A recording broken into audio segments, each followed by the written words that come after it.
In the city that never sleeps, the loudest sound isn't the siren of a police car or the roar of the subway. It is the silence. Specifically, the terrifying, suffocating silence of a gun safety being clicked off in a room that costs $10,000 a night. Imagine standing on the edge of a cliff blindfolded, knowing that the slightest breeze could push you into the abyss. That was Mariana's life, every single day. But she wasn't a soldier, and she wasn't a spy. She was a ghost. She was the woman you walk past in the hallway without looking at, the woman emptying your trash can while you talk about your weekend. She was just the cleaner. But in the next few minutes, this invisible woman is about to become the most dangerous person in New York City. Because while she held a mop in her hand, she held a secret in her mind that was worth billions. And tonight, that secret might just get her killed. This is the story of how a woman with nothing left to lose accidentally walked into a war she didn't understand, and how the only weapon she had against a room full of monsters was her voice. It was 2:14 in the morning inside the penthouse suite of K-Tech Global. The air conditioning hummed like a dying insect, cold and sterile. The office was a masterpiece of glass and steel, overlooking the glittering veins of Manhattan, but to Mariana, it felt like a cage. She dipped her rag into the grey water of her bucket, the smell of bleach stinging her nose. It was a smell she couldn't wash off. It clung to her hair, her clothes, her skin. It was the smell of poverty. Mariana was 32 years old, but her eyes held the ancient exhaustion of someone who had lived 1,000 lifetimes. Her knees ached as she knelt on the imported Italian marble, scrubbing a stain that looked suspiciously like dried wine, or perhaps something darker. Nobody looked at Mariana. Why would they? She wore a shapeless grey uniform that made her look sexless and small. She kept her head down, her dark hair pulled back in a tight, severe bun. To the world she was uneducated labor, a statistic, but inside Mariana's head, a symphony was playing. As she scrubbed, she wasn't just thinking in English. She was conjugating verbs in French, reciting poetry in Farsi, and analyzing the news in Mandarin. She was a prodigy, a woman who had mastered 10 languages before she turned 25, a woman who once dreamed of uniting nations as a diplomat. But life doesn't care about your dreams. Life cares about your debts, and Mariana had a debt that was crushing her chest like a boulder. Her sister, Elena. The name alone made Mariana's hands tremble. Elena was lying in a charity ward in Queens, her lungs filling with fluid, her body fading away a little more every day. The treatment she needed was experimental. It cost more than Mariana would make in 10 lifetimes of scrubbing floors. Every swipe of the rag was another fraction of a cent earned, another second of air for Elena. That was why Mariana was here in the Devil's Den in the middle of the night. She was invisible by necessity. If she kept her head down, if she stayed silent, she could survive. She could keep the lights on for 1 more month. But destiny has a cruel sense of humor. The heavy oak doors of the suite swung open, slamming against the wall with a violence that made Mariana jump. She scrambled backward, instinctively making herself small behind a massive leather sofa. She wasn't supposed to be here when he was here. Kang, the CEO, the man who owned the building, the city, and perhaps half the politicians in Washington. He strode into the room like a storm front. He was a terrifyingly beautiful man, sharp angles and cold eyes, dressed in a suit that cost more than Mariana's entire existence. But the rumors in the break room weren't about his wealth. The other cleaners whispered that K-Tech was just a mask. They whispered that Kang was the dragon, the head of a syndicate that moved things much more dangerous than software. He wasn't alone. He was pacing the room, holding a secure satellite phone to his ear, his free hand clenched into a fist. He was speaking Korean. Mariana froze. She understood Korean perfectly. She had learned it years ago, fascinated by its structure, and honed it by listening to the executives. "I am losing patience," Kang snarled into the phone, his voice echoing off the glass walls. "The shipment is exposed. I need confirmation now." Mariana held her breath. Her heart hammered against her ribs like a trapped bird. "Don't move," she told herself. "Don't breathe. You are furniture. You are dust." Then the voice on the other end of the speakerphone responded. It was faint, crackling with static, but Mariana heard it clearly. The person on the other line wasn't speaking Korean. They were speaking a rugged, guttural dialect of Pashto, specific to the mountain regions of the Middle East. Mariana's eyes widened. She knew that dialect. It was rare. It was complex, and the automated translator on Kang's desk, a sleek, high-tech device glowing blue, was translating the conversation in real time. The machine's robotic voice announced, "The partner says, we accept the terms. Meet us at the docks. We will bring the goods." Kang let out a breath, his shoulders relaxing. He looked at his lieutenant, a large man standing by the door. "Good," Kang said in English. "The machine confirms it. They accepted the deal. Prepare the car. We go to the docks." Immediately, time seemed to stop. The world narrowed down to a single point of horror. Mariana stared at the back of the sofa. The machine was wrong. The artificial intelligence had failed. It had translated the literal words, but it had missed the idiom. It had missed the cultural context. The man on the phone hadn't just said, "We accept." In the Kandahar dialect, he had used a phrase that literally translated to "bringing the goods," but colloquially, among the tribes of that region, it was a proverb, to bring the goat to the butcher. It meant a slaughter. It meant an ambush. If Kang went to the docks, he wasn't going to a meeting. He was walking into an execution. Panic flooded Mariana's veins. Cold, electric fear. She had two choices. Choice one, stay silent. Let the monster die. Kang was a criminal, wasn't he? If he died, maybe the world would be a better place. She could stay hidden, finish her shift, and go home to her dying sister. But if she did that, she would be an accomplice to murder. She would have blood on her hands. Choice two, speak, reveal herself, show that the dumb cleaner was actually a genius who knew more than the CEO. But exposing herself meant danger. Men like Kang didn't like loose ends. Men like Kang made witnesses disappear. She heard Kang's footsteps moving toward the door. Click, click, click. The sound of his expensive shoes was a countdown. He reached for the door handle. "Elena," Mariana thought. "I'm sorry." "Don't go," she whispered. The sound was barely audible, but in the silence of the penthouse it sounded like a gunshot. Kang stopped. His hand froze on the brass handle. He didn't turn around immediately. The tension in the room spiked so high it felt like the glass windows might shatter. Slowly, with the grace of a predator, he turned. His eyes scanned the room, bypassing the desks and the art, landing on the small, trembling figure rising from behind the sofa. "What did you say?" Kang asked. His voice was incredibly soft, which made it infinitely more terrifying. Mariana stood up, clutching her mop handle like it was a sword. Her legs felt like jelly. She stepped into the light, her grey uniform stark against the luxury of the room. She looked him in the eye, a fatal mistake in the corporate food chain, but she couldn't look away. "The translator," she stammered, her voice gaining a fraction of strength. "It's wrong. It made a mistake." Kang stared at her. He looked at the high-tech device on his desk, worth millions in R&D, and then back at the woman holding a bucket of dirty water. He took a step toward her. The air in the room grew heavy. "Who are you?" he asked, ignoring her statement. I am the cleaner. Mariana." "A cleaner," Kang repeated, the word rolling off his tongue with disdain. "And you are telling me that my military-grade translation software is wrong, and you are right?" "Yes," Mariana said. The word rushed out of her. "The man on the phone, he is speaking a Pashto dialect. From the Arghandab Valley. When he said bring the goods, he used the idiom Zanbays. It doesn't mean a trade, sir.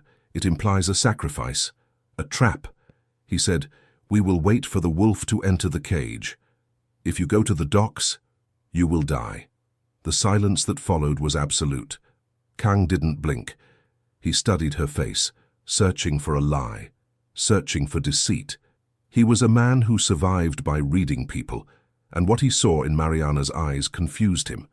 He saw terror, yes, but he also saw intelligence. A burning, undeniable intelligence that didn't belong in a janitor's uniform. He pulled a sleek black pistol from inside his jacket. Mariana gasped, instinctively raising her hands, the mop clattering to the floor. The lieutenant by the door shifted, his hand going to his own weapon. Kang didn't point the gun at her. Not yet. He simply held it by his side, the weight of it a promise of violence. He walked up to her, invading her personal space, smelling of sandalwood and gunpowder. He was so close she could see the flecks of gold in his dark irises. "Do you know what happens to people who lie to me, Mariana?" he whispered, tilting his head. "They don't get fired, they get erased." "I am not lying," she breathed, tears pricking the corners of her eyes. "Call him back. Ask him about the wolf. If I am wrong, you can do whatever you want." It was a gamble of insane proportions. She was betting her life on a linguistic nuance. Kang held her gaze for a long, agonizing moment. Then, without breaking eye contact, he reached for the phone on the desk. He dialed.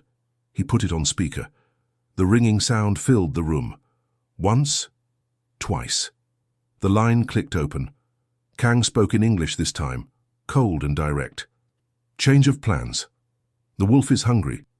We are not coming to the docks. We are coming to your house." There was a pause on the other end, a sharp intake of breath. Then a string of curses in Pashto, followed by the distinct sound of a weapon being cocked before the line went dead. The trap was confirmed. The anger on the other end proved it. They had been waiting. Kang slowly lowered the phone. He looked at the translator device, then he swept his arm across the desk, smashing the expensive machine onto the floor.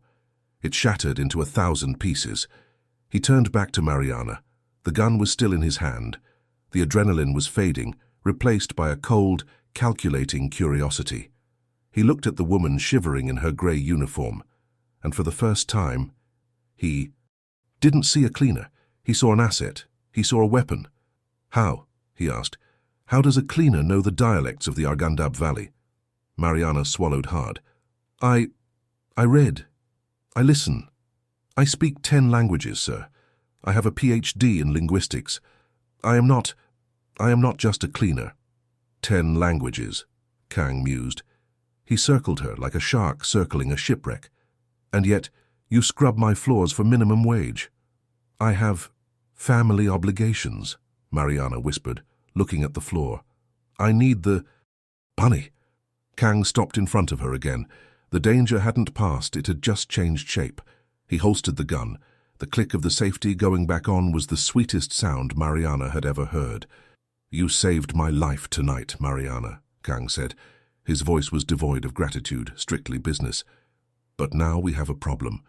You have heard things you should not have heard. You have seen the face of my enemy. You are involved." He reached into his pocket and pulled out a gold money clip. He peeled off a stack of $100 bills, thick enough to pay for a month of Elena's treatment. He held it out. "Take it," he commanded. Mariana's hand shook as she reached out. She took the money. It felt dirty. It felt like blood money. "Go home," Kang said. "Do not come back tomorrow to clean. Your employment is terminated." Mariana's heart stopped. "Sir, please. I need this job. I can't—" "I said your employment as a cleaner is terminated," Kang interrupted, his eyes gleaming with a dark, predatory light. "You don't scrub floors anymore. Be here tomorrow at 8 a.m. Wear something that doesn't smell like bleach. You are now my personal interpreter." Mariana stared at him, shock washing over her. "And Mariana?" Kang added, as he turned back to the window to look at the city he had almost lost. "If you ever speak of what happened tonight to anyone, I won't need a translator to explain what I will do to you." Mariana turned and ran. She ran out of the office, down the hall, and into the elevator. As the doors closed, cutting off the view of the penthouse, she collapsed against the metal wall, clutching the money to her chest. She was alive. She had money for Elena. She had a promotion. But as the elevator plummeted toward the ground floor, Mariana realized with a sinking dread that she hadn't just been promoted.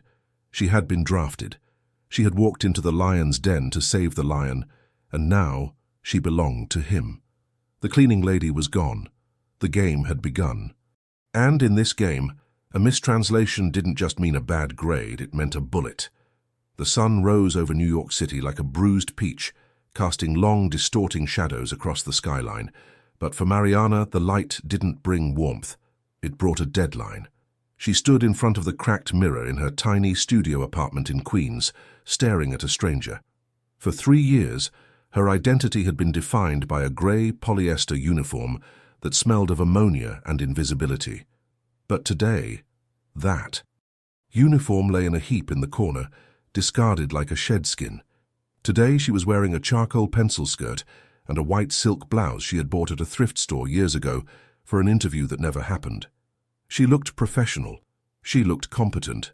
But inside she felt like a fraud wrapped in cheap fabric. The stack of $100 bills Kang had given her the night before sat on the dresser next to her sister's medicine bottles. It was enough money to keep Elena breathing for another month. It was a lifeline, but it felt heavy, like an anchor dragging her down into deep, dark water. Mariana touched the cold glass of the mirror. "Survive," she whispered to her reflection. "Just survive the day." The commute to Manhattan was a blur of noise and anxiety. Usually Mariana entered K-Tech Global through the service bay, scanning a temp badge and getting patted down by security guards who never looked her in the eye. Today, she walked through the main revolving doors. The lobby was a cathedral of capitalism. 60-foot ceilings, waterfalls cascading down marble walls, and the low, confident hum of people who owned the world. Mariana felt every eye on her, even though no one was looking. She felt the phantom weight of the mop bucket in her hand. She approached the front desk, her heart hammering against her ribs. The receptionist, a woman with perfectly manicured nails and a smile that didn't reach her eyes, looked up. "Name?" she asked, her tone bored. "Mariana." "Mariana Velez," she stammered. The receptionist typed, paused, and then her eyebrows shot up. Her demeanor changed instantly. The boredom vanished, replaced by a confused, almost fearful respect. "Ms. Velez." "Yes, you have clearance for the executive penthouse. Elevator 1 is waiting for you. Priority access." Priority access. The word sounded alien. Mariana walked to the private elevator, the one reserved for the gods of the company. As the doors slid shut, sealing her in a box of gold and glass, she watched the lobby shrink below her. She was rising physically, but emotionally she felt like she was descending into hell. The elevator didn't stop until it hit the 80th floor. The doors opened directly into the suite where, just hours ago, she had saved a man's life and lost her freedom. The room was exactly as she remembered it, cold, vast, and terrifying, but the bloodstains she had imagined were gone. The shattered translator device had been swept away. In its place stood Kang. He was standing by the window, looking out at the city he ruled. He didn't turn around when she entered. "You're late," he said. His voice was calm, but it carried a hidden frequency of danger. Mariana checked her watch. "It is 7:59, sir. You said 8. Kang turned then. The morning light caught the sharp angles of his face. He looked impeccable, rested, as if he hadn't almost walked into an ambush 6 hours ago. "In my world, Mariana, on time is late. Early is on time." He walked over to his massive desk and picked up a black folder. He tossed it across the mahogany surface. It slid and stopped inches from her hand. "Read it. Sign it." Mariana opened the folder. It was a contract. But as her eyes scanned the legal jargon, her blood ran cold. This wasn't an employment agreement. It was an ownership document. The salary listed was astronomical, more money in a year than she had made in her entire life. But the clauses were a nightmare. Non-disclosure, 24/7 availability, total surrender. Of digital privacy. A clause that stated resignation was only possible with CEO approval. And then, the kicker. The final page wasn't a contract. It was a dossier. Mariana gasped, her hand flying to her mouth. Stapled to the back was a photo of her sister, Elena, lying in her hospital bed, taken from a distance through a window. Below it was a copy of the hospital's overdue invoice, stamped paid by the K-Tech Foundation. "I did some digging while you slept," Kang said, his voice silky and low. He walked around the desk, closing the distance between them. "Elena Velez, stage 4 pulmonary failure. The doctors say she has 3 months without the experimental treatment in Zurich. With the treatment, she could live a full life." Mariana looked up at him, tears of rage and terror stinging her eyes. You spied on me. You paid her bills. I bought her debt, Kang corrected, his eyes locking onto hers. Which means I bought you. You are a loose end, Mariana. You know about the Pashto deal. You know about the wolf. I cannot let you walk away. So I am giving you a choice, a golden cage. He gestured to the contract. Sign the paper. You become my eyes and ears. You translate the lies people tell me. You help me win. In return, your sister goes to Zurich. She lives in luxury. She gets the best doctors in the world. He paused, leaning in closer, his voice dropping to a whisper. Or you don't sign. You walk out that door. The debt is reinstated immediately. The hospital discharges her by noon. And you, well, accidents happen in this city every day. It wasn't a choice. It was a hostage situation disguised as a promotion. Mariana looked at the photo of Elena, her frail, pale face. She remembered the promise she made to her dying mother to protect her sister. She picked up the heavy fountain pen. The gold felt cold against her skin. Her hand trembled, but she didn't hesitate. She signed her name. The ink looked like black blood on the white paper. Mariana Velez. With that signature, she sold her soul. Good, Kang said, snatching the folder back before the ink was even dry. Now, get rid of those clothes. Mariana blinked, stepping back, clutching her blouse. Excuse me? Kang pressed a button on his intercom. Send in the styling team. The double doors burst open and 3 people swarmed in, carrying racks of clothes, garment bags, and makeup cases. They didn't look at Mariana as a person. They looked at her as a mannequin that needed to be refurbished. Burn what she is wearing, Kang ordered, sitting back in his chair and watching with detached amusement. She looks like a librarian. I need her to look like a weapon. For the next hour, Mariana was poked, prodded, and painted. They stripped away the soft thrift store fabrics and encased her in armor. A tailored navy suit that fit like a second skin. Stilettos that were sharp enough to puncture a lung. Her hair was cut into a sharp, angular bob that framed her face. When they were finished, they turned her toward the mirror. Mariana gasped. The woman staring back wasn't the cleaner. She wasn't the struggling sister. She was sharp, dangerous, and cold. She looked like she belonged in this glass tower. But inside, the little girl from Queens was screaming. Better, Kang said, standing up and buttoning his jacket. Now the real test begins. We have a board meeting in 5 minutes. The sharks are hungry and they are going to smell fresh blood. He walked to the door and stopped, looking back at her. Do not speak unless I tell you to. Do not apologize. Do not look down. If you show fear, they will eat you alive. And if they eat you, I won't save you. Do you understand? I understand, Mariana said. Her voice sounded different, deeper, steadier. The suit was doing its job. They walked down the corridor to the boardroom.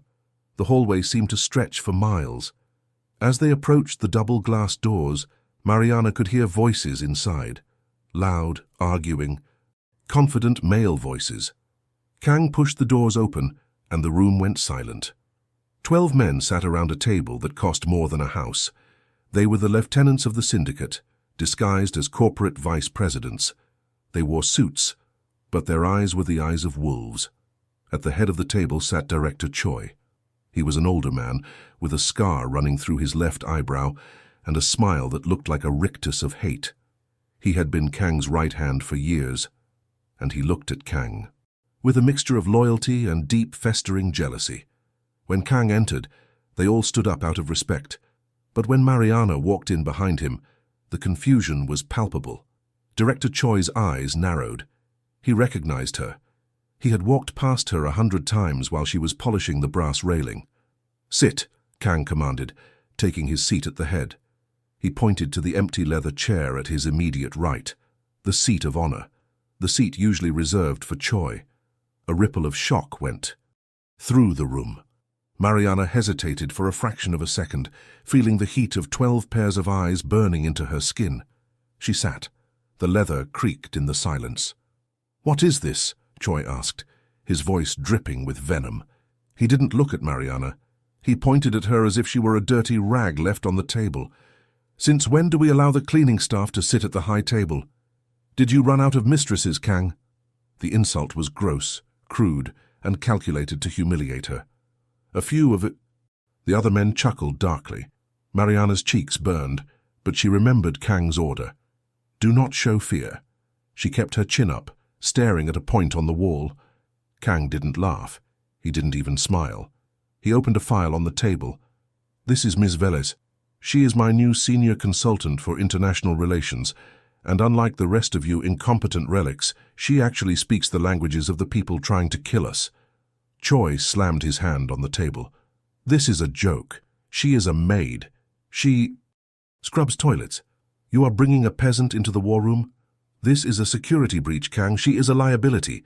He turned to Mariana, his face twisting into a sneer. Hey, girl, do you even know where you are? Do you want me to give you a mop so you can make yourself useful? The room erupted in laughter. It was a test. They were breaking her down, seeing if she would cry, run, or crumble. Mariana looked at Kang. He was doing nothing. He was checking his watch. He was letting this happen. If they eat you, I won't save you. Something snapped inside Mariana. Maybe it was the exhaustion. Maybe it was the fear for Elena. Or maybe it was the realization that she had nothing left to lose because she had already sold it all. She slowly turned her head and looked directly at Director Choi. Director Choi, she said. Her voice was calm, projecting perfectly across the room. The laughter died down, replaced by stunned silence. She switched effortlessly from English to fluent, high-formal Korean, a dialect used only by scholars and the highest aristocracy, far superior to the street thug dialect Choi was using. A mop is a useful tool for cleaning filth, she said in Korean, her pronunciation impeccable. But it seems the filth in this room is not on the floor, it is sitting in the vice president's chair. The silence that followed was heavy enough to crush bones. Choi's face turned a violent shade of purple. He understood the insult. She hadn't just insulted him, she had used language to place herself socially above him. Furthermore, she continued, switching to Russian, looking at the man across from Choi, who she knew managed the Eastern European accounts. If you continue to use the Cayman accounts for the laundered funds, the IRS will flag the pattern in 3 days. The structuring is amateur. I suggest you diversify the routing numbers. She looked back at Choi, switching to English. So, no, I don't need a mop, but you might need a lawyer if you keep shouting. Kang let out a single short laugh. It was a terrifying sound. She stays, Kang said. Choi sat down slowly, his eyes burning with a hatred so pure it felt like radiation. He looked at Mariana, and in that look, she saw her future. Kang might have bought her, but Choi was going to try to break her. She had survived the introduction, but as the meeting began, Mariana realized the truth. The penthouse wasn't a sanctuary. It was an arena, and the bell had just rung for round 1. She placed her hands on the table to stop them from shaking, and for the first time she noticed a small red laser dot dancing on the window behind Kang's head, a reflection or a sniper. In this world, she couldn't tell the difference anymore. Welcome to the family. If the boardroom was a shark tank, the private dining room of the Obsidian was a nest of vipers. It was 8 o'clock in the evening, and Mariana felt like she was walking on a tightrope made of razor blades. She sat in the back seat of a black-armored limousine, the city lights streaking past the tinted windows like blurred neon scars. Beside her sat Kang, the man who owned her life, scrolling through messages on his phone with the detached calm of a reaper. Across from them sat Director Choi, the man who wanted her dead. The tension in the car was so thick it tasted like copper.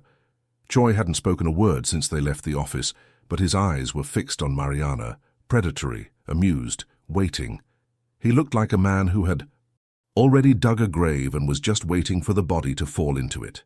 Tonight is not just dinner, Kang said, breaking the silence without looking up. We are meeting with Nikolai Volkov, the head of the Red Circle Bratva. He controls the shipping routes in the Pacific. We need those routes for the hardware. Kang finally turned to look at Mariana. He is old school, paranoid, violent. He hates Americans, and he hates weakness. One wrong word, and the deal dies. If the deal dies, we lose. Billions. Do not fail me. She won't fail, Choi interjected, his voice smooth and oily. He leaned forward, offering Mariana a thin, leather-bound folder. I took the liberty of preparing a cultural cheat sheet for you, Ms. Velez. Since you are new to high-level criminal diplomacy, Volkov has eccentricities, specific protocols.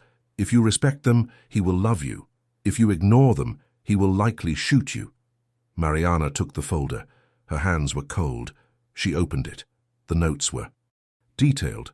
Do not make direct eye contact for more than 3 seconds. Always keep your hands visible.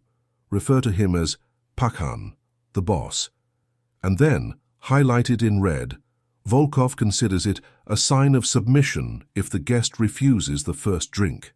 He wants to see that we are disciplined. When he pours the vodka, turn your glass over. It shows strength. Study it, Choi smiled, his teeth white and sharp. We are counting on you. Mariana scanned the notes again. Something felt off. Her knowledge of Russian culture was academic and deep, gleaned from Tolstoy, Dostoevsky, and years of studying the sociology of the post-Soviet underworld. The advice about the drink, it gnawed at her. In Russian hospitality, refusing a toast, especially from a vor-vizakone, a thief-in-law, wasn't a sign of discipline. It was a slap in the face. It was a rejection of shared bread and salt. Why would Choi tell her to do that? She looked up, catching Choi's reflection in the window. He was suppressing a smirk. The realization hit her like a punch to the gut. It was a trap. He wanted her to insult Volkov. He wanted to blow the deal and blame it on the incompetent cleaner to get her killed or fired. The car stopped. The Obsidian was an underground fortress disguised as a jazz club. They were ushered through the kitchen, past steam and shouting chefs, into a private back room lined with red velvet and smelling of cigar smoke and roasted lamb. Volkov was waiting. He was a mountain of a man, his suit straining against his shoulders, his neck covered in tattoos that told the story of his time in the Siberian gulags. He was surrounded by 4 guards who looked like they were carved out of granite. The table was set with crystal and silver. "Kang!" Volkov boomed, his voice like grinding stones. He didn't stand up. "You bring guests." "Partners," Kang corrected, sitting down opposite him. Mariana sat to Kang's right, Choi to his left. Mariana could feel the sweat trickling down her spine under her new expensive blouse. "We shall see," Volkov grunted. He snapped his fingers, and a waiter appeared with a frozen bottle of vodka. The clear liquid was thick as syrup. Volkov poured 3 shots, 1 for himself, 1 for Kang, 1 for Mariana. He ignored Choi, which seemed to please the director, who sat back to watch the show. Volkov raised his glass, his eyes locking onto Mariana. He was testing the new girl. The air in the room vanished. The guards shifted their hands toward their jackets. "To new friends," Volkov said in Russian. "Za novye vistrechi." This was the moment. Choi's instructions screamed in her head. Turn the glass over, show strength, refuse the drink. Mariana looked at the glass. She looked at Choi, who gave her a tiny, encouraging nod. "Do it," his eyes said. "Dig your grave." She looked at Kang. He was waiting for her to translate or act. He didn't know the specific cultural trap. He trusted her. Mariana made her choice. She didn't touch the glass to turn it over. Instead, she stood up. It was a breach of protocol to stand before the Pakhan, and the guards tensed, but she did it with such fluidity that it looked like a ceremonial gesture. She picked up the shot glass. She looked Volkov dead in the eye, ignoring the 3-second rule Choi had invented, and spoke in flawless poetic Russian, the kind spoken by the poets of St. Petersburg before the revolution. "A guest who refuses the water of life is a guest who brings poison in their heart," she said, her voice steady, resonating in the silent room. "But a friend who drinks with the wolf shares the hunt." She didn't just drink it. She drained it in one gulp, slammed the glass upside down on the table, the real signal that the vessel was empty and the truth was spoken, and wiped her mouth with the back of her hand, a gesture of rugged camaraderie. The silence that followed was terrifying. Volkov stared at her, his face a mask of stone. Choi's smile faltered. Had she messed up? Had she been too aggressive? Then Volkov threw his head back and laughed. It was a loud, booming sound that shook the walls. He slammed his hand on the table. "Ha!" Volkov roared. "She has the soul of a Cossack! Kang, where did you find this one? She speaks like a poet and drinks like a sailor." Kang didn't show his surprise, but his shoulders relaxed by a fraction of an inch. "She is unique," Kang said. Choi's face went pale. His trap hadn't just failed, it had backfired spectacularly. Mariana sat down, the burn of the vodka settling in her stomach like courage. She glanced at Choi. She didn't smile. She didn't gloat. She just looked at him with cold, dead eyes that said, "I know what you did." The dinner continued, but the dynamic had shifted. Mariana wasn't just translating words, she was translating intent. When Volkov made a joke about American weakness, she softened it for Kang. When Kang made a demand about shipping percentages that was too harsh, she phrased it as a request for mutual prosperity, using specific Russian proverbs about shared harvests. She was conducting an orchestra of egos, weaving a web of agreement between two monsters, but the danger wasn't over. Halfway through the meal, Volkov leaned in, his mood shifting from jovial to dark. The alcohol was hitting him, bringing out the paranoia Kang had warned about. "But tell me, girl," Volkov whispered, switching to obscure street slang, testing her again. "Why should I trust a Korean suit who hides behind a pretty skirt? I hear rumors. I hear Kang is weak. I hear his own house is divided." He looked directly at Choi as he said it. The implication was clear. Volkov knew about the internal conflict. Someone had leaked it. Mariana felt a chill. If she translated that literally, Kang would lose face. If she lied and Volkov spoke English, which he likely pretended not to, she would be caught. She leaned forward, her voice low, intimate, cutting out the rest of the room. "The mountain does not need to roar to be strong, Pakan. The silence of the mountain is what scares the travelers. My employer does not hide. He observes. As for his house..." She paused, glancing at Choi, then back to Volkov. "Every house has mice in the walls. That does not mean the foundation is weak. It just means the cat has not yet finished its meal." Volkov stared at her for a long moment, processing the metaphor. She had acknowledged the traitor, Choi, without naming him, called him a mouse, and positioned Kang as the predator, the cat. It was a masterful stroke of diplomatic insult. Volkov grinned, a gold tooth glinting in the dim light. "The cat," he chuckled. "I like that." He turned to Kang and switched to broken English. "We have deal, 50% roots. But she..." He pointed a thick finger at Mariana. "She must be at every meeting. She is your, how you say, guarantee." The deal was closed. The tension broke like a fever. Handshakes were exchanged. More vodka was poured, and for the first time in her life, Mariana felt a strange, intoxicating rush. It wasn't fear, it was power. She had controlled the room. She had saved the billion-dollar deal. She had beaten Choi at his own game. As they walked out of the club into the cool night air, the adrenaline began to crash. Her legs shook. She leaned against the armored car, taking a deep breath of the exhaust-filled air. Director Choi marched past her, refusing to look at her, and got into a separate vehicle. He was beaten for tonight, but a wounded animal is the most dangerous kind. Kang stood beside her. He lit a cigarette, the flame illuminating his sharp features. He didn't say, "Good job." He didn't say, "Thank you." He exhaled a plume of smoke and looked at her. "You disobeyed the briefing," he said quietly. "The briefing was a lie," Mariana replied, her voice firm. "If I had turned the glass over before drinking, Volkov would have taken it as an insult to his hospitality. Choi tried to sabotage the meeting. Kang looked at the departing taillights of Choi's car. "I know." Mariana blinked. You knew." "I suspected," Kang said, dropping the cigarette and crushing it under his expensive shoe.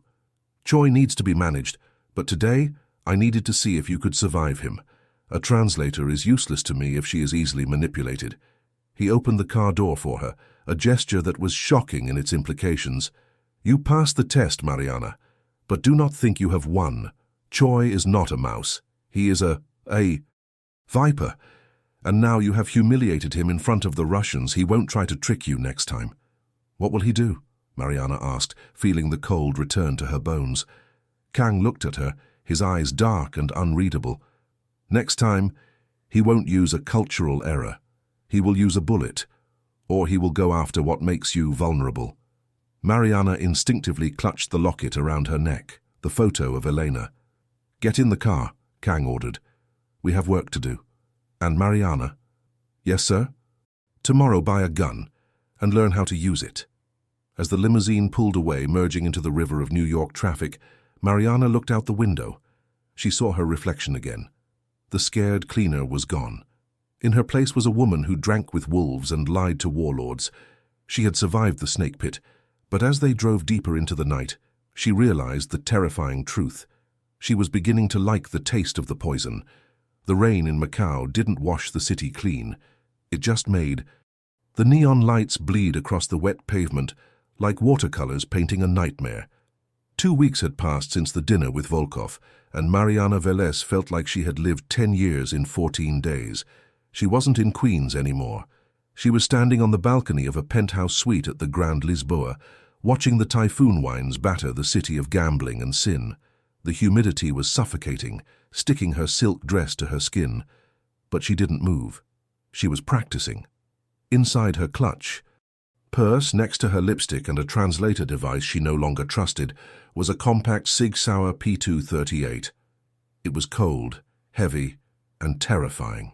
Kang had told her to buy it. He had sent an instructor to teach her how to use it. Aim for the center of mass, the instructor had said. Don't hesitate. Hesitation is the only thing that kills you faster than a bullet. Mariana touched the bag. She wasn't a killer. She was a sister. She checked her phone. A video message from Elena.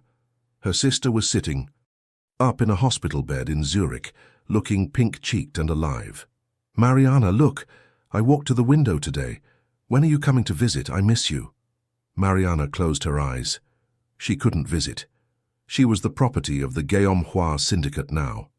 Stop looking at the phone, it makes you look weak. Kang's voice came from the shadows of the room.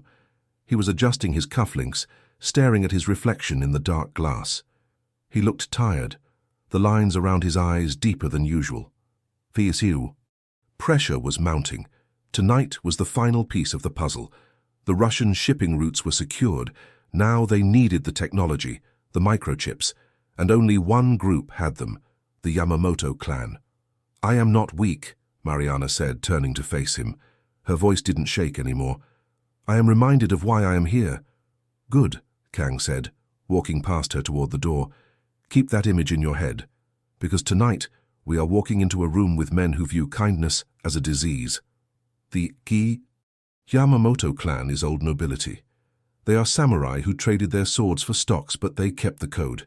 If they sense disrespect, we don't just lose the deal, we lose our heads. They took the private elevator down to the High Rollers dungeon, a subterranean level of the casino reserved for whales and warlords. The room was soundproofed, lined with gold leaf and red velvet. The air smelled of jasmine tea and menace. The Japanese delegation was already there. 7 men in dark suits, sitting with perfect posture. In the center sat Kenji Yamamoto. He was ancient, his skin like parchment, his eyes milky with cataracts. He looked frail, but Mariana knew better. He was the Oyabun, a man who had ordered more deaths than she had ordered coffees. Beside him sat his son, Hiroki, a younger, sharper version of his father, tapping his fingers rhythmically on the table. Kang bowed, perfect 45 degrees. Mariana mimicked him. They sat.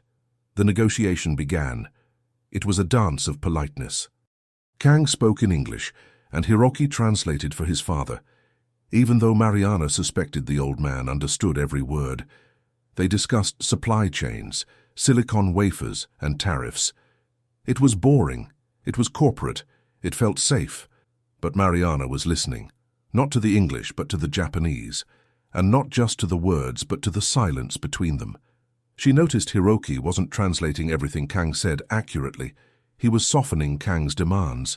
He was making Kang sound desperate. Why? Then the tea service arrived. A geisha, moving with silent grace, poured green tea into ceramic cups.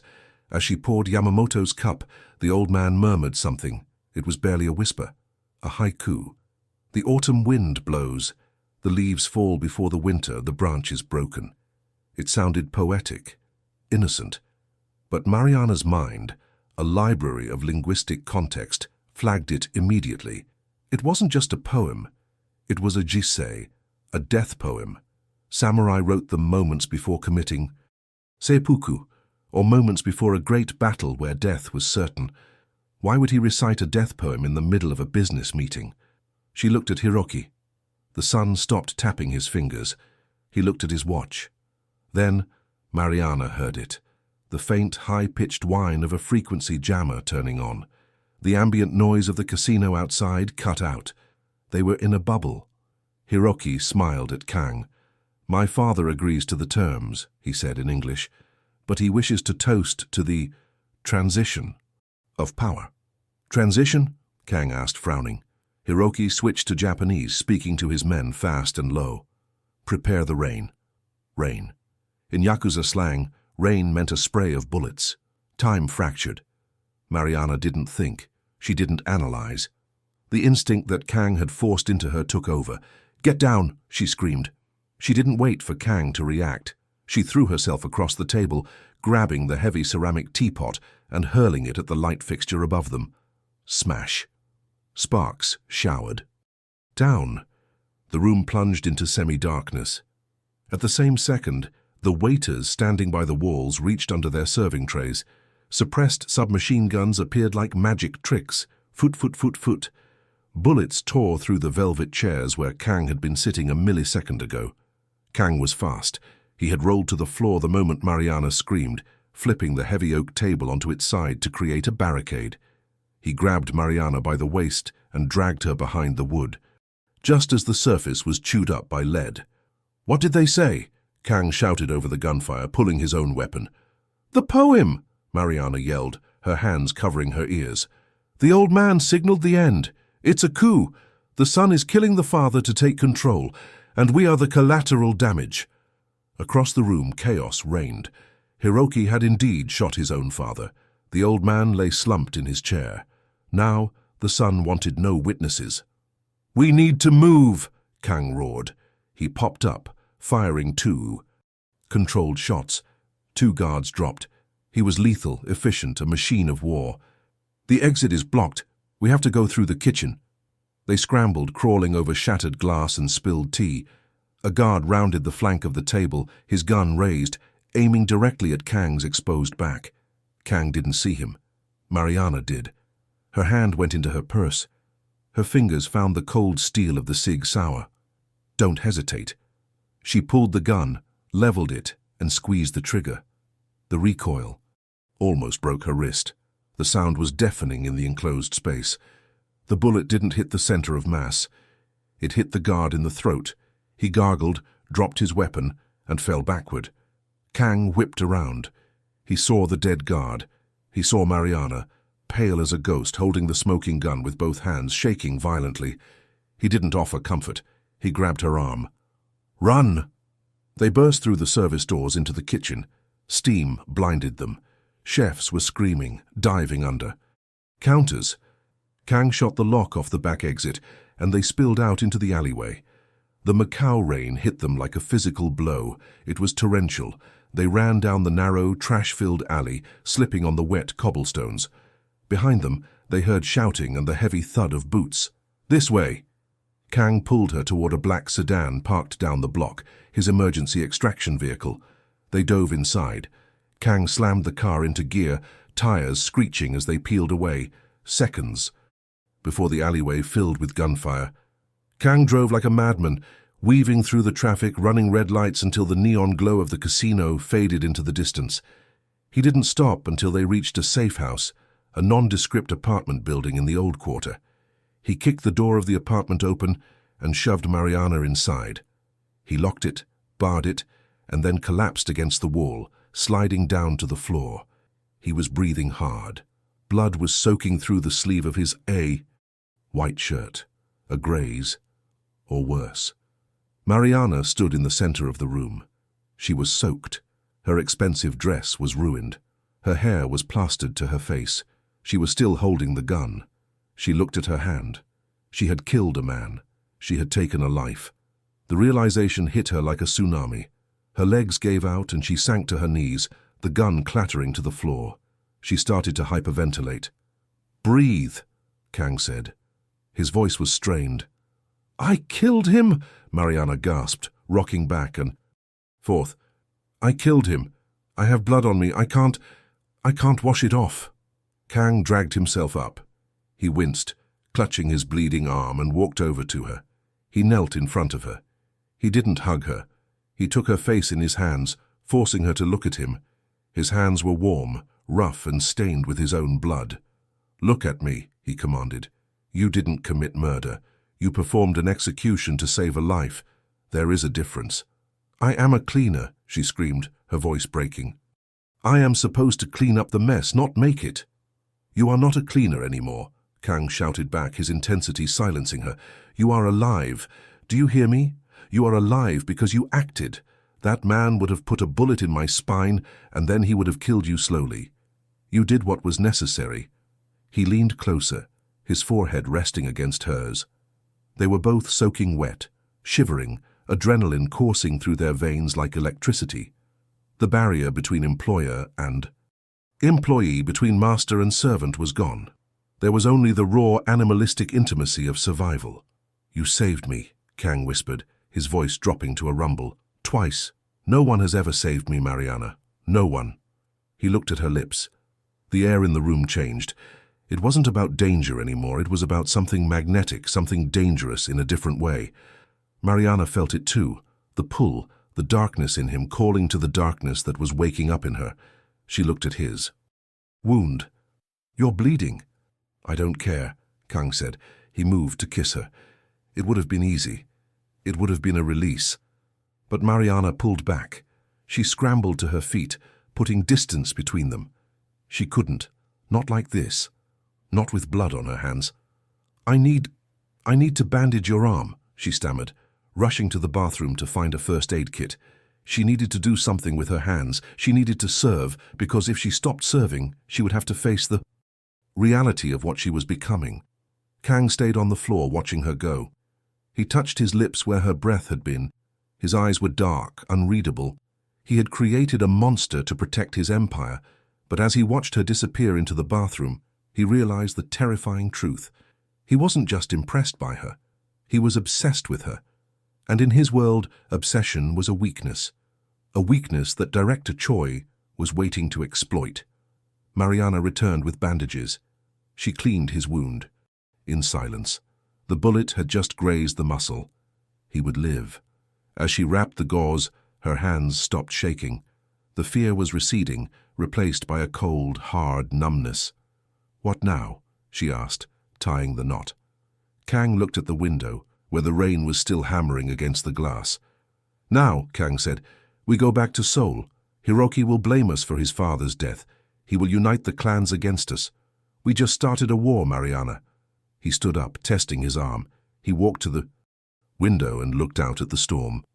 "And to win a war," he added, his reflection looking back at her, "I need a queen, not a cleaner."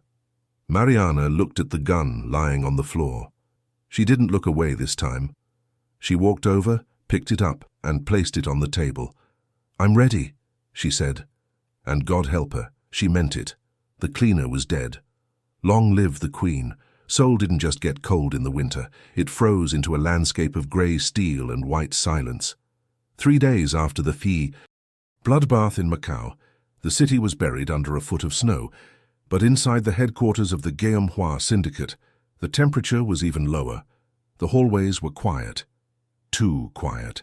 The kind of silence that happens in a forest right before a predator snaps its jaws. Mariana Velez walked down the corridor toward the executive suite. She wasn't limping anymore. The bruising from the table in Macau was hidden under a coat of cashmere wool worth more than her father's house. She wore black, sharp, severe, commanding. The staff didn't look at her with confusion anymore. They looked at her with awe and fear. Rumors travel faster than light in the underworld. The cleaner who spoke 10 languages. The woman who saved the dragon. The woman who pulled the trigger. They didn't call her the help anymore, they called her the voice. She reached the double doors of the CEO's office. Her hand hovered over the biometric scanner. Her heart wasn't racing. It was beating with a slow, heavy rhythm. Thump, thump. She had changed. The part of her that used to apologize for taking up space was gone, left on the floor of a safe house in China. She pressed her hand to the glass. Access granted. Kang was waiting for her. He stood by the fireplace, watching the flames consume a stack of documents. He looked recovered, but the darkness in his eyes was absolute. He didn't turn around when she entered. "You're early," he said. "I learned from the best," Mariana replied, placing her bag on the desk. "The board meeting is in 1 hour. Director Choi has called for a vote of no confidence.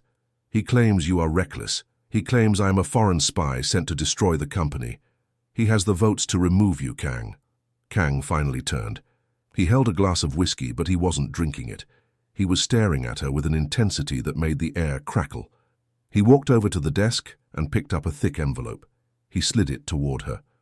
"I know what Choi is doing," Kang said softly. "But that is not why you are here." Mariana looked at the envelope. "What is this?" "Freedom," Kang said. "Inside that envelope is a passport with a new name, a bank account in Switzerland with $5 million, and a deed to a house in Zurich, 10 minutes from the clinic where your sister is recovering." Mariana felt the world tilt. She looked up at him shocked. "You are firing me." "I am saving you," Kang corrected, his voice rough. "Choi doesn't just want my chair. He wants blood. He knows you are." "My shield. He has hired a hit squad, Mariana. They are contracted to kill you tonight after the meeting. If you stay in this building, you are a target. If you leave now, you disappear. You live. You go to Elena. You be the sister you wanted to be." It was the perfect ending. It was everything she had scrubbed floors for. Safety, wealth, anonymity. She could walk out the door, get in a cab, and vanish.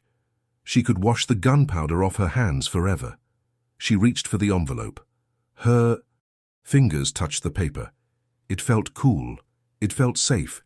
But then she looked at Kang, the man who had pulled her out of the shadows, the monster who had seen her worth when the rest of the world saw a servant.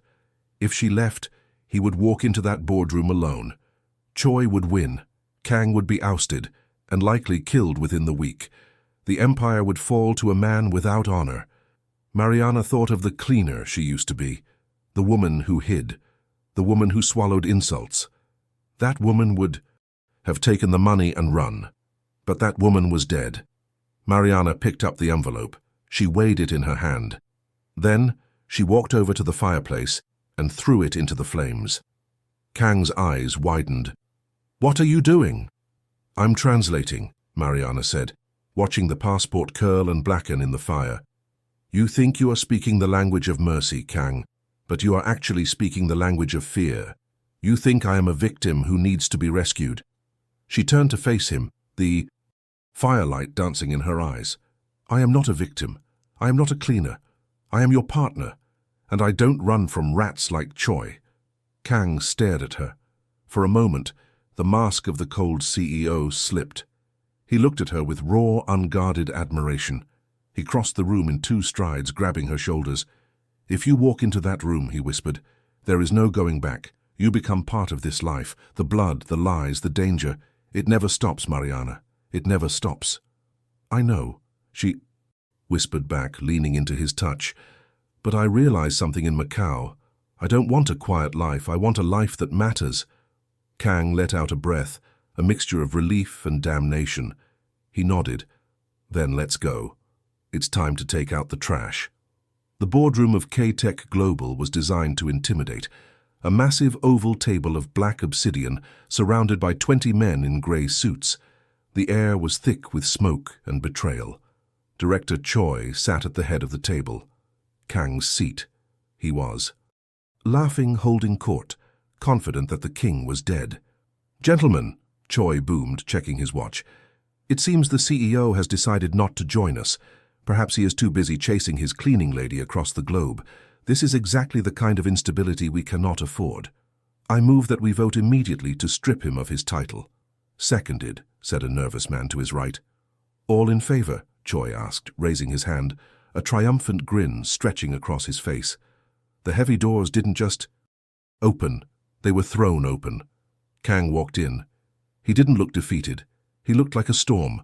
And walking a step behind him, to his right, was Mariana. She wasn't carrying a notepad. She was carrying a tablet and a terrifying amount of confidence. The room went silent. Hands that were raised slowly lowered. Choi's smile faltered, but he recovered quickly. Ah, the prodigal son returns, Choi sneered. And he brought the help. How touching. Mariana, be a dear and fetch us some coffee while the adults talk. The insult hung in the air. The old Mariana would have shrunk. The new Mariana smiled, a cold, razor-thin smile that didn't reach her eyes. I'm afraid I can't do that, Director Choi, Mariana said, her voice projecting clearly across the room. I'm quite busy cleaning up a different kind of mess today. She walked to the data console on the wall and plugged in her tablet. The massive screen behind Choi flickered to life. What is this? Choi shouted, standing up. Security. Remove. Her. Sit down, Choi, Kang commanded. His voice wasn't loud, but it had the weight of a gavel. Let her speak. Mariana tapped the screen. A document appeared. It wasn't in English. It wasn't in Korean. It was a complex ledger written in a mix of Cyrillic and an old dialect of Cantonese. For months, Director Choi has been moving funds, Mariana explained, pacing around the table like a prosecutor. He thought he was clever. He used a coding system based on the dialect of the triads in Hong Kong mixed with Russian banking ciphers. He thought no one in this company would be able to read it. He thought a cleaner certainly wouldn't understand it. She tapped the screen again. The text translated instantly into English. It showed transfers, dates, amounts, assassination contracts. This is a ledger of payments, Mariana continued, locking eyes with the board members. Payments to the Yakuza to sabotage the Macau deal, payments to a hit squad in Seoul to kill me, and payments to an offshore account in your name, Director Choi, stealing $40 million from the men sitting at this table. The room erupted. The board members turned on Choi like a pack of wolves. It's a lie, Choi screamed, sweat pouring down his face. She faked it. It's a fabrication. Is it? Mariana asked softly. She pulled a small audio recorder from her pocket. Do you remember the call you made in the elevator last week? You spoke in a local dialect of Jeju Island, thinking no one understands the country bumpkin language, but I understand it, Choi. She pressed play. Choi's voice, clear and undeniable, filled the room. The girl is the problem. Kill her, then Kang is blind. We take the company by Friday. The silence that followed was absolute. Choi looked around the table. He saw no allies. He saw only executioners. He slumped back into the chair that was never his. Kang walked over to him. He didn't yell. He leaned down and whispered something in Choi's ear. Choi went pale, his eyes wide with terror. 2 security guards loyal to Kang entered the room. They didn't need instructions. They grabbed Choi by the arms and dragged him out. He didn't scream. He knew the rules.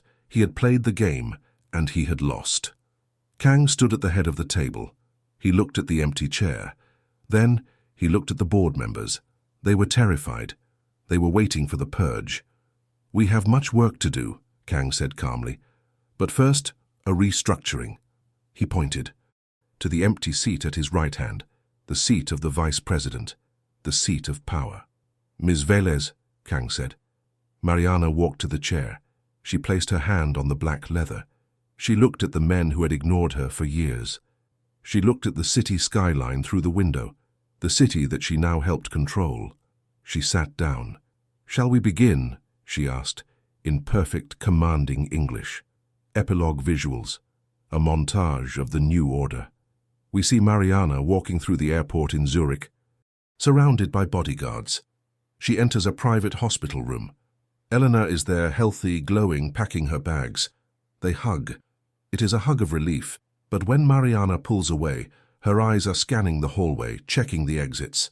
She is safe, but she is no longer innocent. Cut to the roof of the K-Tech tower at night.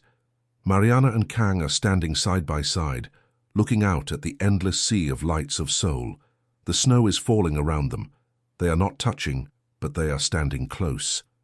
Enough that their shadows merge into one. "You know they will come for us again," Kang says, staring at the horizon. "There is always another Choi, another Volkov." Mariana takes a sip of her wine.